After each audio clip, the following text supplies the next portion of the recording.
Namaskar. We will see bridge piers. Piers are intermediate supports of the bridge.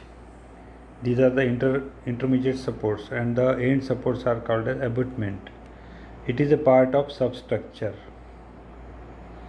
The bridge substructure consists of piers, abutment, wing wall, foundation for the pier, and abutment.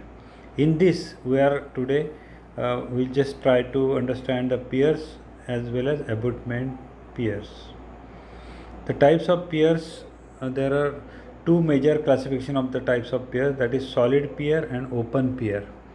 The solid piers are made up of masonry or mass concrete. We'll see the different types of solid piers and afterwards open piers. One of the solid pier, a typical diagram is shown here. This is arch type pier.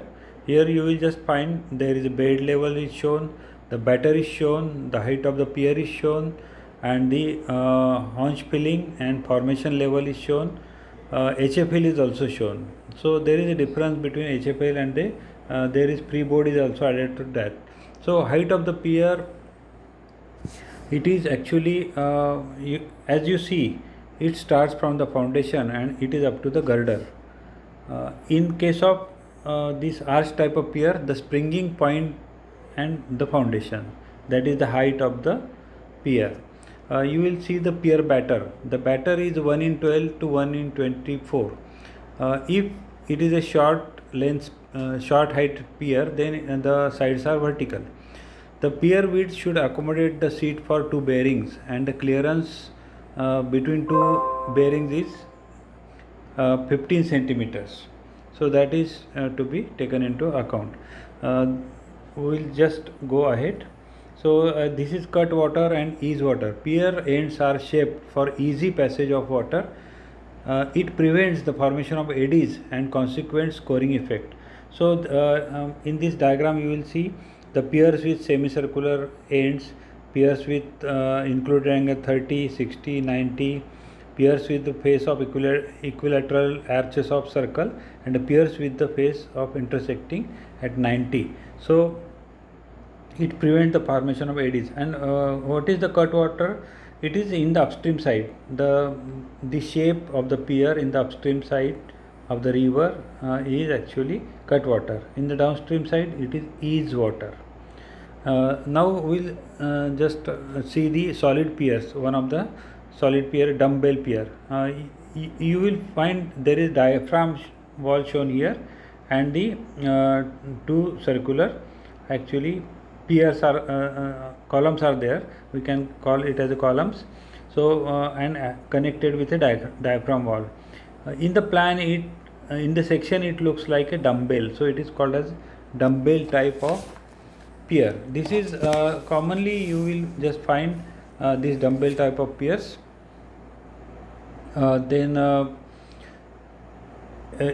Second is hammerhead type of pier. This is for flyovers. You will find in many cities the hammerhead type of pier. If these are constructed, let us say in river, then you will find that the waterway is more. So hammerhead pier is also one of the very commonly used type of pier. Then open piers. So open piers, there are four types of open piers: multiple column, pile bent, cylindrical, and trestle type of pier. Just we will see basic one thing. The girder across the top of pier that collects all the long span girders. In case of multiple column, there is horizontal beam like structure, and it takes the load from the girders. We will see the diagram of multiple bent or multiple column. So the above structure, like a beam like structure, it takes a load from long span girders. It is needed in overpass work, and it is lighter than the solid pier. Two or more column supports are there, and the collision wall is also shown here. Next is pile bent. Pile bent is for unstable ground. When there is problem of foundation, we go for this. The RCC or steel piles are driven in the ground, and the steel braces are also shown here. It is used for flyover and elevated roads. So pile bent, it is, you can see the number of piles, vertical piles there, and the braces are also there. The for the last pile, the end pile we can say, for the end pile you will see there is batter pile. Next, cylindrical pier. So cylindrical pier, it is actually MS cylinder filled with concrete. It is for moderate heights. So the two cylinders are driven, there is bracing in between them, and then concrete, we pour the concrete inside the cylinder. You can see the river bed as well as foundation level. So it is driven up to the foundation, and then we have poured the concrete in it. So that is shown here, cylindrical pier. It is for moderate height. Then trestle pier, this is used for temporary works.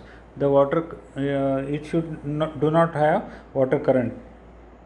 So it is just a very temporary type of thing, and we use for temporary works only this type of pier. Then abutment pier. So this is abutment pier is one of the different type of piers. Actually, there are actually four types of special piers: a separate pier, abutment pier, cellular pier, and frame pier.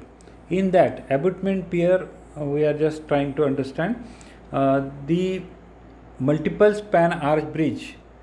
Every third and fourth pier is designed as abutment to receive the thrust. So there is a horizontal thrust on the arch. So for that we have a set of arches, and the set has end as a abutment pier. The thicker is the section for this abutment pier. What is the objective of this abutment pier? Arches can be constructed in sets, and if some damage occurs due to flood, only that set is to be replaced. The loads on the pier, there are different types of loads: load of dead weight of the pier, then the end reaction due to live load, impact forces due to floating debris, then wind pressure, centrifugal force if it is a curve, then longitudinal forces arising due to tractive efforts, that is longitudinal force, the water pressure, the earthquake for earthquake prone areas, and the earthquake forces are induced in it, and the buoyancy effect of submerged part of substructure. So this is the loads or the forces acting on the piers. We can see here two actually photographs of actual bridges with multi-column bent and pile bent, and then this is a hammerhead type of pier. So I think we have understood the basic of this